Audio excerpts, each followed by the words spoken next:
PCI Media Center, Manila. Welcome back to the new PCI Daily News Roundup, brought to you by Philippine-Canadian Inquirer, the only Filipino-Canadian newspaper distributed across Canada. I'm Manny Noel. Thank you for joining us. We have the latest news development in the news. Sayyaf Abducts German tourist demands 30 million pesos. Terrorist group Sayyaf released a video yesterday threatening to execute their German hostage, demanding 30 million pesos ransom to be paid on or before the February 26 deadline. The hostage in the video is 70-year-old Jürgen Kanter, a German national. He is seen on his knees with armed men behind him.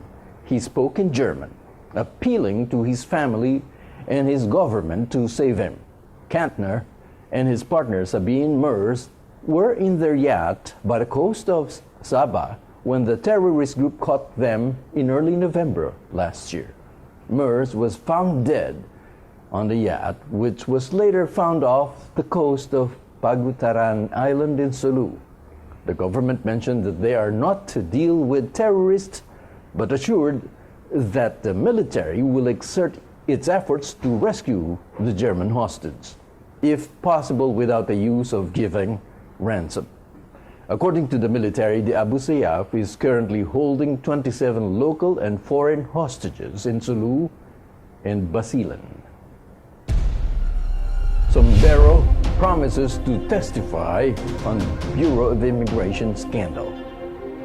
Retired police officer Wenceslao Wally Sombero, the alleged middleman of Chinese gaming mogul Jack Lam, met by immigration officials and the NBI upon arriving in the country yesterday.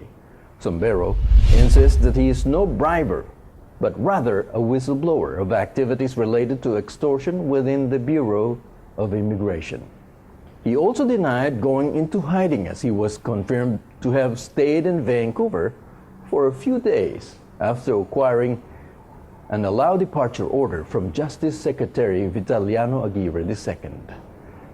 Aguirre then denied Sombero's claim and insisted that the latter was in the Immigration Lookout Bulletin Order, which means that Sombero wasn't even allowed to leave the country to begin with. Sombero was turned over to Senate officials yesterday. He said that he wants to appear before the Senate committee, quote, to personally assert the fact that it was a consummated extortion case rather than a mere perception of bribery. The Duterte's communication team is not clear with the 2 billion peso fund allocation.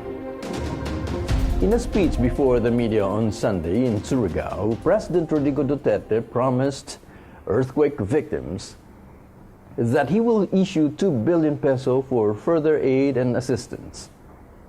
As simple as the statement is, Presidential Communications Secretary Martin Andanar clarified on Tuesday that the 2 billion peso is for the people who are going to lose their jobs due to the DENR's decision to close more than 20 mining firms.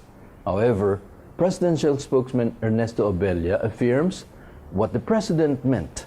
In a press briefing yesterday, he made a translation of the President's statement, which meant that the President is referring to the victims of the quake.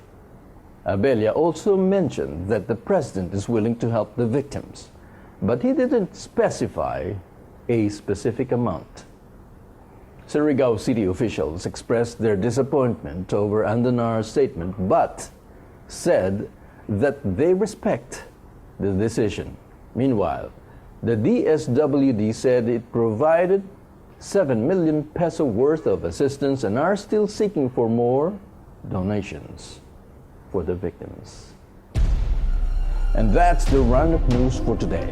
We'll see you again tomorrow. I'm Manny Noel. Thank you for joining us. Goodbye.